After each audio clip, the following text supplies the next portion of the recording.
Depuis ta rupture, tu aimerais recommencer une belle histoire avec ton ex. Tu n'arrêtes pas de penser à lui. Tu te sens prêt, mais tu as l'impression que ça n'avance pas. Vous étiez très attachés avant votre rupture. Vous étiez très souvent ensemble, mais ça n'est plus le cas. Bonjour à tous, je suis Lucie, votre coach en reconquête amoureuse. Si tu as cliqué sur cette vidéo, c'est parce que tu as la sensation que ta reconquête amoureuse bat de l'aile. Tu es sans cesse en train de te demander si ton ex pense à toi, parce que lui est tout le temps dans ta tête. Mais tu as l'impression que ton ex n'est plus très attaché à toi, voire pire, que ton ex s'est lassé de toi parce que ton ex n'est plus intéressé par toi. Aujourd'hui, grâce à cette vidéo, tu sauras enfin comment faire monter le niveau d'intérêt de ton ex. Et oui, je vais te donner tous mes conseils pour que ton ex te trouve de nouveau attractive. Et pour réussir au mieux ta reconquête amoureuse, pour ne rater aucun de mes prochains conseils, je t'invite à t'abonner. Ça ne prend que quelques secondes et c'est totalement gratuit. Et autre chose est gratuit, c'est mon quiz pour te donner ton pourcentage de chance de récupérer ton ex. Tu peux le trouver juste ici, en bas de description. Allez, c'est parti!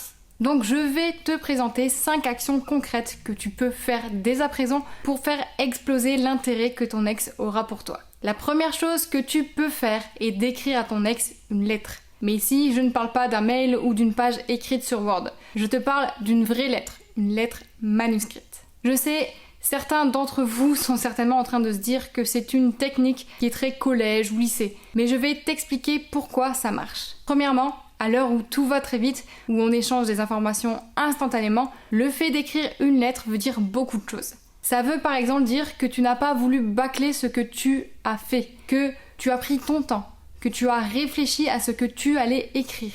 Deuxièmement, une lettre manuscrite est quelque chose de très personnel. Tu peux transmettre beaucoup plus d'émotions à travers une lettre écrite à la main que par un simple mail ou un message. Ensuite, une lettre manuscrite est quelque chose d'original. Nous ne sommes plus habitués à recevoir des lettres personnelles. Ton ex sera intrigué par ce que tu lui as envoyé et ton ex sera donc très attentionné à son contenu. En plus de ça, le temps moyen de concentration pour un message que l'on reçoit est de l'ordre de quelques dizaines de secondes, alors qu'avec une lettre, c'est beaucoup plus. Bon, tu l'auras compris, envoyer une lettre attisera la curiosité de ton ex et donc son intérêt. Mais qu'est-ce qu'il faut écrire dans cette lettre ? Elle sera divisée en 3 grandes parties. La première partie sera une mise au point directe. Tu diras dans ce premier point que l'objectif de cette lettre n'est pas une tentative pour toi de récupérer ton ex. Tu joueras sur le fait que tu n'es pas là pour gratter une deuxième chance ou quoi que ce soit. Bien entendu, nous savons que la vérité, c'est que tu veux une deuxième chance. Mais cette lettre, ce n'est pas encore le moment pour le dire clairement. Donc une fois que tu as dit que tu n'avais aucune arrière-pensée en écrivant cette lettre, tu diras le but de cette lettre. Et l'objectif que tu donneras à ton ex, c'est que tu voulais être sûr de n'avoir aucun regret. Que même si ça peut paraître un peu égoïste, tu voulais mettre les choses à plat, que c'est finalement pour ton propre bien. Une fois ce premier point écrit, tu pourras maintenant enchaîner sur la deuxième partie. Dans le deuxième point, tu diras que cette rupture t'a changé et que tu souhaites le remercier de ça. Mais si tu dis ça, ce n'est pas en mode « la rupture m'a changé, je suis quelqu'un de mieux, donc on peut se remettre ensemble ». Non, comme je te l'ai dit précédemment, cette lettre n'a pas pour objectif de gratter l'amour de ton ex. Ça n'aurait rien d'attirant. Il faut être beaucoup plus subtil que ça. Donc tu as changé, tu peux illustrer ces changements, mais très brièvement, sinon ça pourrait passer pour de l'arrogance. Tu as appris, tu penses être une meilleure personne et avec humilité. Tu veux que ton ex le sache, parce que c'est également grâce à lui. Dernier point, tu expliqueras que tu gardes de très bons souvenirs de cette relation. Que malgré les hauts et les bas qu'il a pu y avoir, tu as en mémoire quelque chose de très positif en pensant à tout ce que vous avez vécu ensemble. Tu finiras ensuite par remercier ton ex d'avoir pris du temps pour lire cette lettre. Comme tu as pu certainement le remarquer, cette lettre n'a pas pour but de supplier ton ex de revenir. C'est une lettre qui est pleine d'élégance et en envoyant cette lettre, tu passeras également pour quelqu'un d'élégant et de classe. Je profite de la fin de ce premier point pour te dire que si tu as des questions ou des remarques, n'hésite pas à les mettre en commentaire. C'est vrai que chaque relation est unique, que nous avons tous eu des relations différentes. Donc si tu as des questions sur ce que je suis en train de t'expliquer, n'hésite pas à les poser en commentaire. Je me ferai un plaisir d'y répondre. Bon, continuons la vidéo. La deuxième chose à faire pour faire remonter le niveau d'intérêt de ton ex et de souffler le chaud et le froid. C'est une technique de manipulation très répandue qui a déjà fait ses preuves. Souffler le chaud et le froid, ça veut dire, comme son nom l'indique, avoir 2 comportements avec ton ex. Une fois, si tu vois ton ex, tu seras en mode séduction, de grands sourires, réceptif à ce que ton ex te dit. Et la fois d'après, ce sera tout l'inverse. Tu paraîtras beaucoup moins tactile, moins avenant. Cette technique a pour but de déstabiliser ton ex. En soufflant le chaud, ton ex aura l'impression que tu veux avancer avec lui. Ça le réconfortera dans ses certitudes. Puis le jour d'après, en étant plus distant, tu l'obligeras à remettre en question ses certitudes. Ton ex doutera donc de tes sentiments. Ton ex ne sera plus certain que tu es prêt à tout pour le récupérer. Et l'humain a toujours été attiré par ce qu'il ne peut pas avoir. En montrant à ton ex que tu es à lui, puis en mettant de la distance juste après, ton ex aura l'impression d'avoir perdu quelque chose. Ton ex sera donc frustré, ce qui augmentera évidemment son niveau d'intérêt pour toi. Mais il faut faire attention à juste une chose. La technique du chaud et du froid est très efficace, mais elle peut très vite lasser ton ex. Il ne faut donc pas en abuser, ou sinon ça aura l'effet inverse. Ton ex se lassera de toi et son intérêt pour toi diminuera. Je profite de la fin de ce deuxième point pour vous parler du quiz 100% gratuit que j'ai mis sous cette vidéo. Si tu as cliqué sur cette vidéo, c'est parce que tu ne savais pas très bien où tu en es avec ton ex. Tu veux avancer, mais tu ne sais pas vraiment comment. Ce quiz te permettra d'avoir enfin les réponses à tes questions.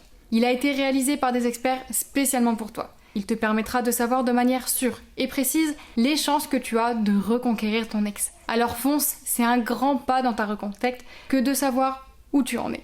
Je vais maintenant te parler du 3e point pour augmenter l'intérêt de ton ex. Bon, je préfère te prévenir, ça peut paraître superficiel, mais c'est en réalité très efficace. Tu peux poster des photos qui te mettent en avant. Et oui, une étude a prouvé que plus de 90% des personnes continuaient à stalker leur ex sur les réseaux sociaux. Tu dois donc profiter de ça pour te mettre en avant. Et ne t'inquiète pas, si ton ex t'a bloqué, ton ex se sert sûrement d'un compte de l'un de vos amis en commun. Cette technique seule est limitée. C'est pourquoi je te conseille de la mettre en pratique avec l'une des autres techniques que je vais te présenter juste après. Le 4e point, c'est de refléter ton changement par le biais de tes proches. Tu es certainement en train de te dire que ce n'est pas très clair et c'est normal. Je vais t'expliquer. L'humain a toujours été attiré par ce qu'il ne connaît pas. Toi, tu as le désavantage d'être déjà connu par ton ex, donc tu ne pourras pas jouer la carte de la nouveauté. Tu ne pourras pas jouer sauf si tu apportes des petits changements dans ton quotidien. Il y a de nombreuses techniques pour apporter du renouveau dans ta vie, sans pour autant bouleverser ton quotidien. Mais ce n'est pas l'objet de cette vidéo. On arrive maintenant donc au dernier point. Bon, c'est une technique qui n'est pas vraiment très éthique, mais elle est très efficace. Comme tu le sais, l'humain est très possessif et jaloux de nature. Pour augmenter l'intérêt de ton ex, nous allons donc jouer sur ce levier. Pour ça, tu peux par exemple séduire une de vos connaissances communes. Ça va avoir pour effet de frustrer ton ex. Mais je préfère te mettre en garde. Ça peut avoir un effet totalement inverse. En séduisant cette personne, soit ton ex sera possessif et essaiera de te séduire, soit votre ex sera déçu de ce que tu as fait et ça aura l'effet inverse. Donc ce que je te conseille, c'est d'avoir recours à cette technique uniquement si tu penses que tu es bloqué et que tu ne vois pas comment faire pour sortir de cette situation. En faisant ça, tu créeras un électrochoc, mais il est impossible d'anticiper la réaction de ton ex. Nous voici maintenant à la fin de cette vidéo qui te donne toutes les clés pour augmenter l'intérêt de ton ex. Comme tu le sais, reconquérir son ex n'est pas une chose facile. Cela demande beaucoup d'expérience et de connaissances, mais je suis persuadée que tu en es capable. Tu es la seule personne capable de changer les choses, donc à toi de jouer. Je te rappelle, pour t'aider dans ta reconquête, de t'abonner à ma chaîne. Tu auras plein d'autres vidéos conseils pour la reconquête de ton ex. Tu trouveras aussi en barre de description un quiz pour t'aider à savoir tes chances de reconquête avec ton ex. Je vous retrouve donc de l'autre côté et à très vite pour de nouvelles vidéos. Ciao ciao!